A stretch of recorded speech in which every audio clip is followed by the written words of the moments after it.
Well, hello, everyone. This is Tommy Leach with HR Training and Development.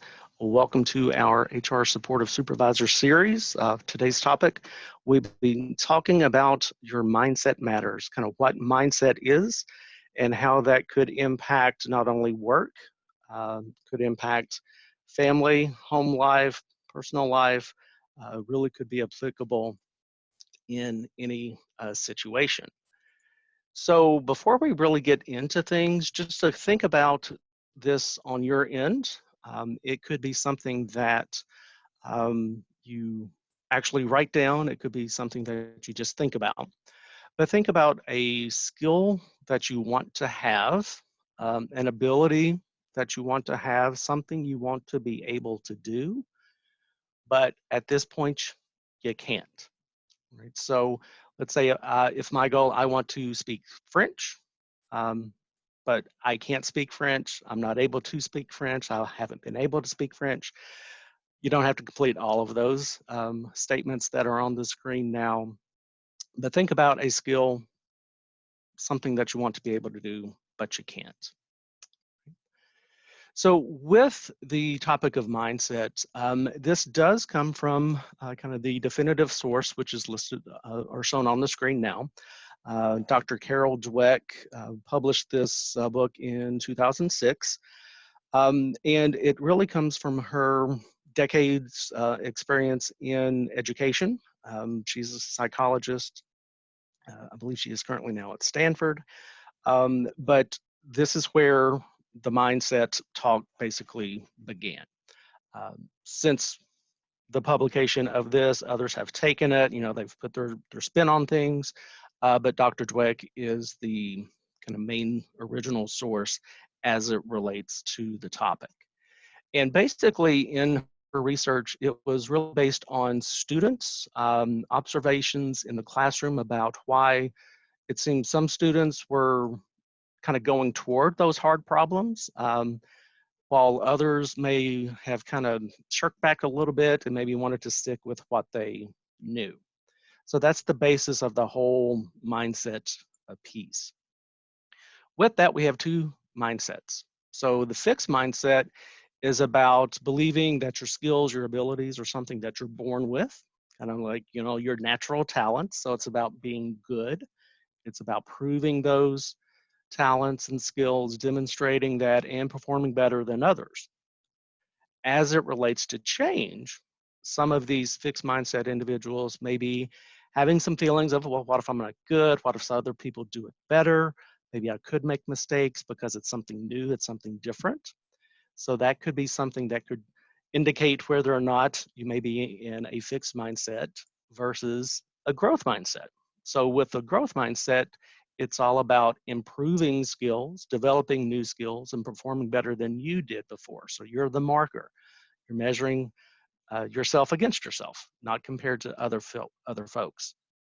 So as it relates to change, this could be seen more as an opportunity of something that I can always get better. It's a chance to improve or develop new skills.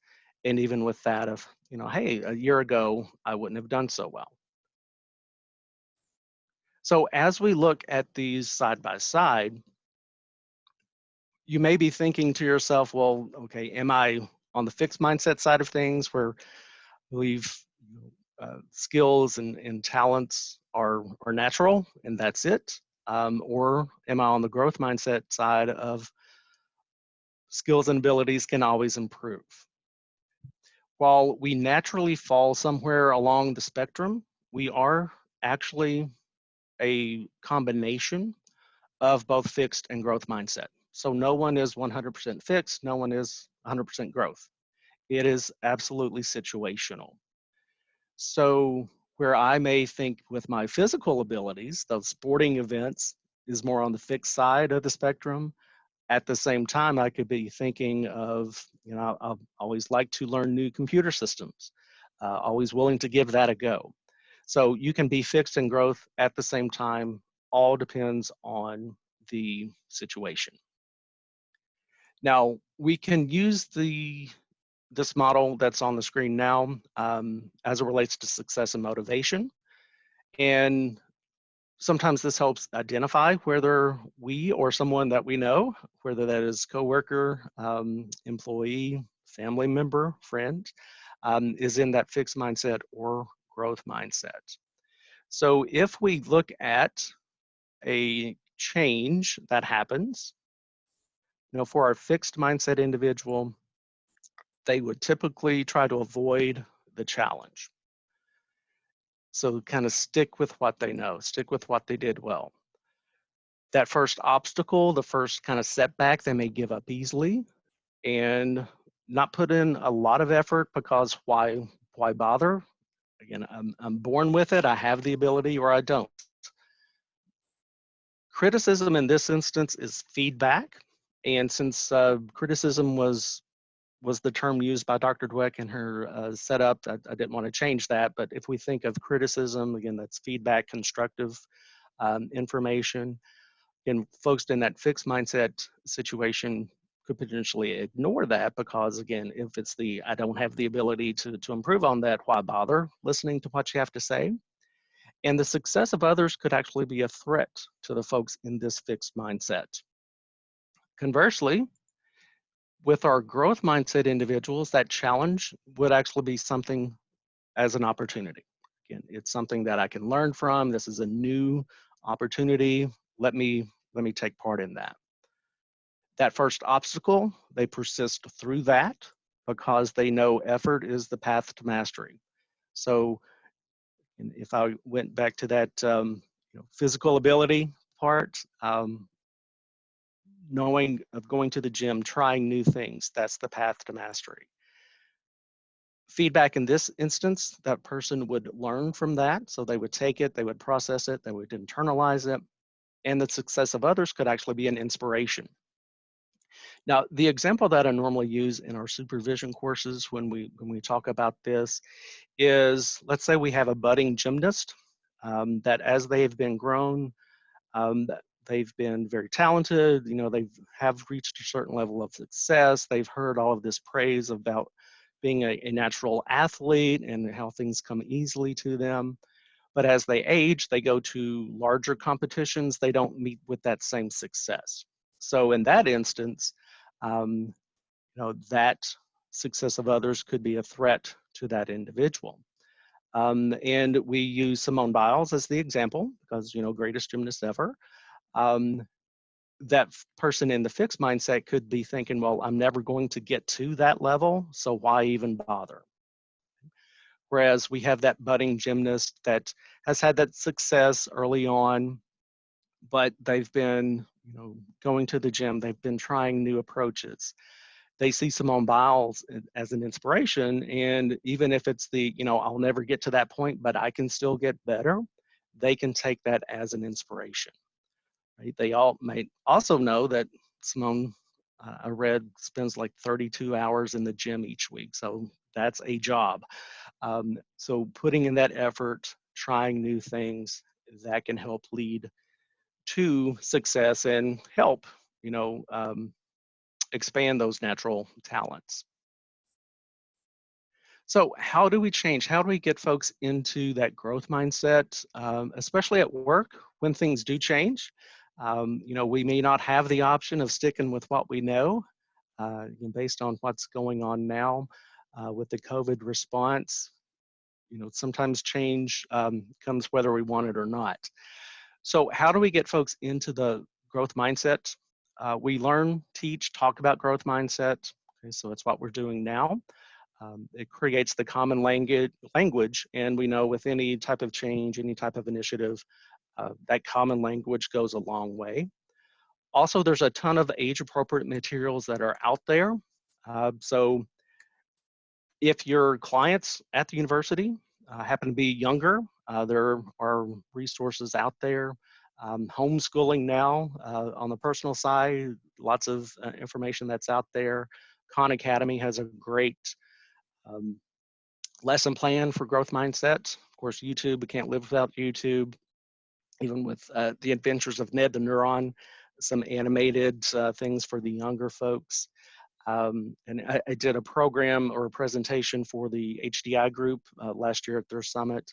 And one of the participants shared that their fourth grade student was learning about growth mindset at the time, which is great. Netherton talks about neuroplasticity, and when we learn things, our brains physically change. So we applaud that. I can tell you that in my fourth grade group, we did not talk about neuroplasticity back in the day, but how things change again. And of course, for younger adults, older adults, in the Mindset book, Where It All Began, TED Talks are out there as well. So lots of resources for folks. We also reframe as we get folks into that growth mindset. So asking future focused questions goes a long way.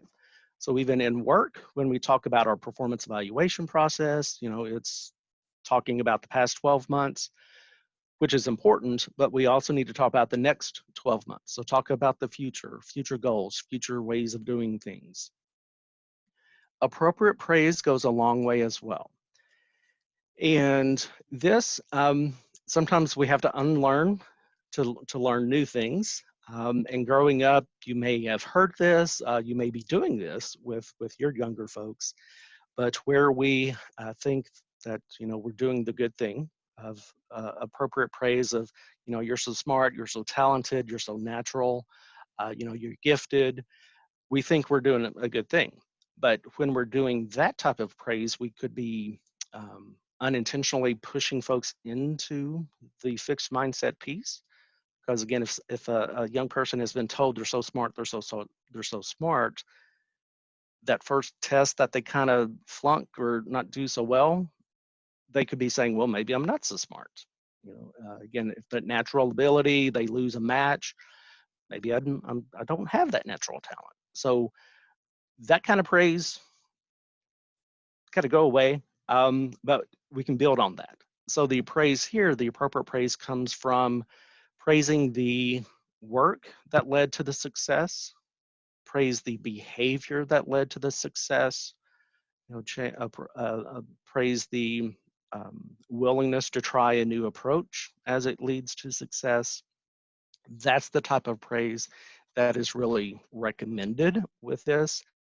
So it's about something that we can control, right? So again, way to go on acing that test because of the study habits that you had. Again, way to go on completing that project. Kind of midway through, we got stuck, but you were willing to go another route. That's the type of praise that is recommended. Also, don't forget about the power of yet. So if you think back to those statements that I asked you to complete at the beginning of I can't, I'm not able to, change that period to a comma, write in the word yet, and now just think about the possibilities, right? So in my example, I can't speak French, kind of end, that's it. But now if I say I can't speak French yet, there's a possibility. All of a sudden now that's an open concept and I can move forward with that. So once we have that opportunity, we need to plan. So set time to plan. We have to plan to plan. How many times have folks gone to a conference, gone to or attended a webinar? They have all of these great, exciting things they want to implement when they get back to the office. But when they get back into the office, catching up on emails and everything that's thrown at them, all of that enthusiasm, all of those changes are put up on the shelf and things never change because we didn't set aside the time to plan. And when we do plan, we need specific, concrete, vivid plans, right? So if I want to speak French, I can envision myself sitting at a cafe on the Champs-Elysees, but that's not going to teach me French, right? So the vision boards, the visioning piece, that's great. It's great as a motivator, okay, but then what's the next step, right? So making those specific plans, including timeframes in those plans, one, to hold us accountable as we go through the plan. Also, that gives us a chance to celebrate those milestones as we go through. So, you can't learn French overnight. If the goal is within the next 2 years, okay, set up those milestones. celebrate as you go. Again, those milestones help us stay on track. Once we've gotten folks to the growth mindset piece, how do we maintain that, right? So learn, help others learn about it. Even in your daily prep, as you're getting ready for the day, asking yourself, where do I have an opportunity to learn today? Where do I think a challenge will present itself? How can I help other folks in meeting their challenges? So, how you prep yourself each day can go a long way as well in maintaining. And then after success, again, what can you do to maintain that? Because if we change the behaviors to lead us to success, once we have success, if we fall back into those previous behaviors, did we really get to that growth mindset? So in my example, if I want to speak French, I learn French, I use French. After success, after I get there, how can I maintain that? So does that mean I need to surround myself with other people that speak French from time to time to keep that going? Because we know with a lot of skills, if you stop using them, you lose them. So after success, what do you do to maintain? So with that, just a little introspective question for you to consider.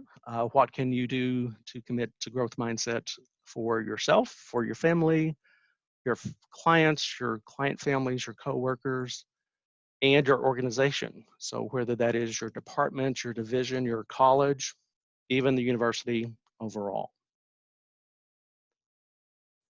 With that, we do have lots of great information, learning opportunities, growth opportunities in HR itself. It's going from financial well-being to our health and wellness group and work-life group that do a lot of work in helping support all university staff. So lots of different programs there.